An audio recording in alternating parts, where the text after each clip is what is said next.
Saudara-saudari, Bapak dan Ibu, rekan-rekan muda, anak-anak semuanya, Shalom Alaikum.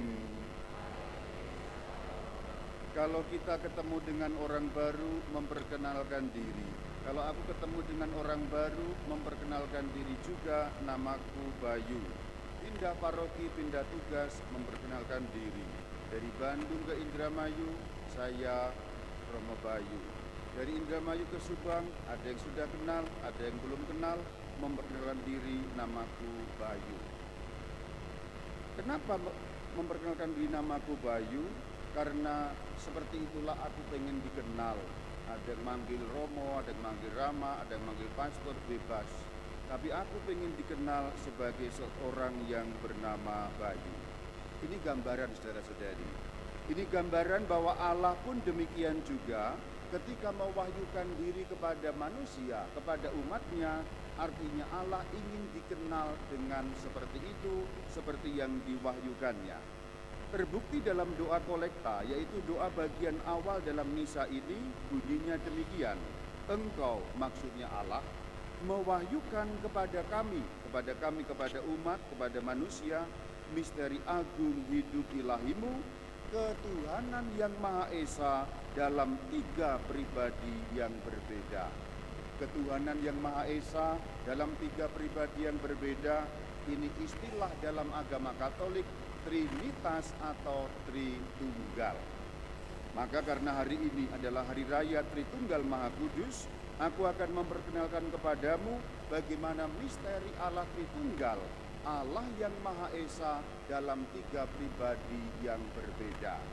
Kenapa? Karena memang kita perlu mengenal Allah dengan cara itu. Kenapa demikian? Karena Allah ingin dikenal dengan cara seperti itu, sehingga kita tidak salah mengenali Allah. Memang Allah kita Allah yang Maha Esa, tapi kalau hanya Maha Esa saja, orang Yahudi pun beriman kepada Allah yang Esa. Apa bedanya? Orang Islam beriman kepada Allah yang Esa. Apa bedanya? Bahkan Alkitab mengatakan setan pun percaya bahwa Allah itu Esa. Lah kalau setan percaya Allah itu Esa, orang Katolik percaya Allah itu Esa, terus bedanya sama setan apa? Sama aja kan? Ini logikanya secara gampang gitulah ya. Kalau setan percaya Allah Esa, kita percaya Allah Esa, bedanya apa? Bedanya adalah karena Allah ingin dikenal dalam ketuhanan yang Maha Esa, tetapi dalam 3 pribadi, Bapa, Putra, Roh Kudus. Maka mari kita mendengarkan pengajaran gereja mengenai hal ini, karena hal ini adalah iman yang paling inti dalam iman Kristen. Kalau Trinitas dilepas dari iman Kristen, kamu nggak berbeda dengan orang Islam, kamu nggak berbeda dengan orang Yahudi. Kalau keyakinan pada Allahnya ini dilepaskan dari inti iman. Itulah kenapa setiap kali kita merayakan Ekaristi, kita mengucapkan credo, aku percaya, syahadat, yang diawali dari credo in unum Deum. Credo aku percaya in unum Deum, kepada Allah yang satu. Unum satu atau Esa, Deum Allah. Tetapi keesaan Allah itu dijelaskan dalam Bapa yang Maha Kuasa, Yesus Kristus, Roh Kudus. Maka disebut Allah Tritunggal. Karena ini inti iman, tolong dengarkan dengan baik, karena kalau kamu memahami misteri Allah Tritunggal, banyak pertanyaan terjawab. Bahkan dalam banyak pertanyaan imanmu pun terjawab. Kadang-kadang orang bertanya, orang membantah, atau bahkan orang mendebat, atau mungkin menyerang imanmu, kamu tidak segera kehilangan iman. Dan yang paling penting, kita mengenal satu-satunya Allah yang benar. Bahasa gampangnya, kalau nanti kamu ke surga, masuk surga, ketemu Allah, terus kenal, oh Allah yang ini gitu loh. Kalau kamu tidak belajar seperti apa Allah itu sejak di atas muka bumi ini, kamu masuk surga itu cuma hao-hao. Yang mana Allah itu, karena nggak kenal dari atas muka bumi ini. Maka perlu belajar. Aku sering mengatakan, kalau orang Katolik nggak pernah doa rosario, ya masih bisa masuk surga. Kalau nggak pernah doa jalan salib, ya masih bisa masuk surga. Kalau nggak pernah baca Alkitab, ya masih bisa masuk surga, karena tiap hari dengar Alkitab. Kalau hari Minggu juga dengar Alkitab dalam firman Tuhan di misa. Tapi kalau Allah Tritunggal nggak dipelajari, agak sulit mengatakan kamu akan masuk surga. Kalaupun kamu masuk surga, nanti di surga tidak kenal Allahnya yang mana. Mari kita belajar. Kita belajar pertama-tama mulai dari firman Tuhan dalam Injil Matius yang dibacakan sebagai firman yang ketiga.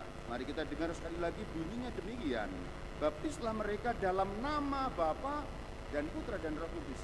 Perhatikan, baptislah mereka dalam nama. Ada kata nama dalam bahasa Indonesia, kalau disebut dengan satu ini tunggal, dalam nama, bukan dalam nama-nama. Ini beda ya. Dalam nama, bukan dalam nama-nama. Kalau kamu mengucapkan doa ini dalam bahasa Inggris pun demikian juga, tanda salib ya. Dalam nama Bapa dan Putra dan Roh Kudus. Kalau bahasa Inggrisnya in the name, name satu. Kalau banyak itu nama-nama, kalau banyak names pakai S, names kalau bahasa Inggris. Maka nama berarti tunggal satu, maka yang disebut selanjutnya itu merupakan satu ketunggalan. Dalam nama Bapa, Putra dan Roh Kudus, berarti Bapa dan Putra dan Roh Kudus satu ketunggalan. Karena disebut dalam nama. Ketunggalan yang macam apa? Orang Katolik berdoa setiap kali menggunakan tanda salib dalam nama Bapa dan Putra dan Roh Kudus, maka perlu tahu Bapa siapa, Putra siapa, Roh Kudus siapa. Kamu panggil setiap hari. Kamu doa setiap hari dengan menandai dirimu dengan itu, Bapa dan Putra dan Roh Kudus, maka perlu tahu. Secara simpel sekarang ya. Pokoknya aku menjanjikan ini ulangan sebenarnya, tahun lalu sudah diulang, sekarang diulang lagi.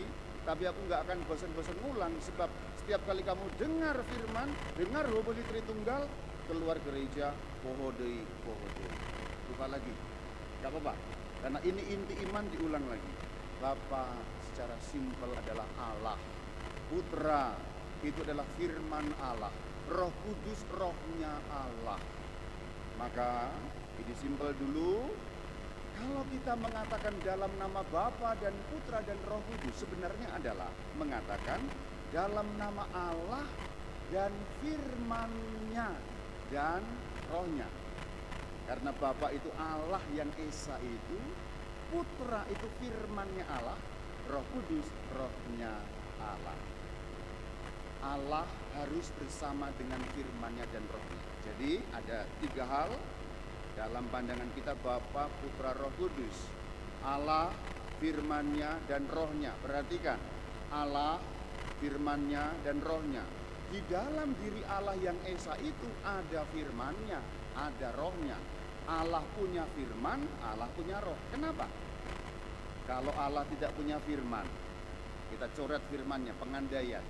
Seandainya Allah tidak punya firman, firman berarti kata-kata, omongan kalau bahasa manusia. Bagaimana kalau Allah tidak ada firman-Nya dalam dirinya? Maka Allah tidak bisa berfirman. Kalau Allah tidak bisa berfirman, satu, beliau tidak bisa menciptakan dunia.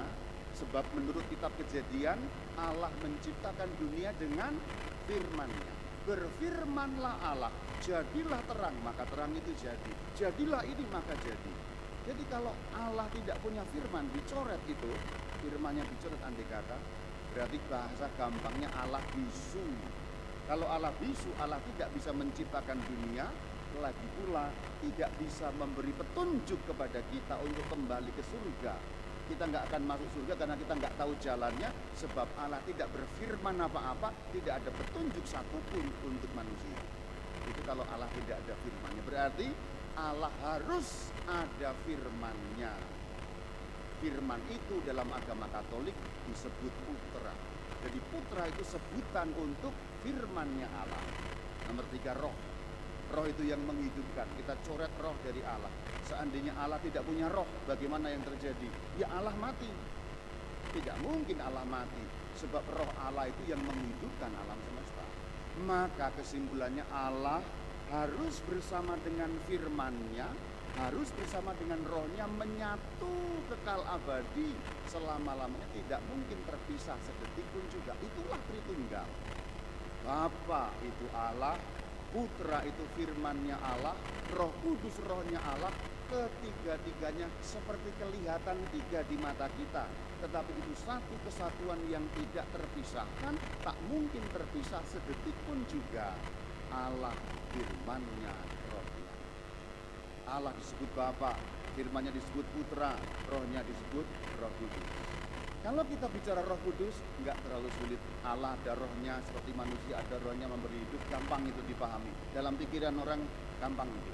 Bapa, Bapa itu sebutan untuk Allah, Allah yang Maha Esa, gampang juga. Yang sering merepotkan putra. Kenapa ada Yesus? Putra itu siapa? Yesus itu siapa? Begitu. Putra tadi sebutan untuk siapa? Sebutan untuk firman-Nya Allah. Firman Allah itu kekal. Sebelum dunia dijadikan sudah ada, bahkan firman yang menjadikan dunia. Firman Allah itu kekal, putra itu kekal. Tetapi kemudian 2000 tahun yang lalu, firman Allah itu turun ke bumi mengambil wujud manusia. Nah, inilah yang bernama Yesus. Jadi firman Allah itu kekal, tidak ada wujudnya. Bagaimana firman ada wujudnya?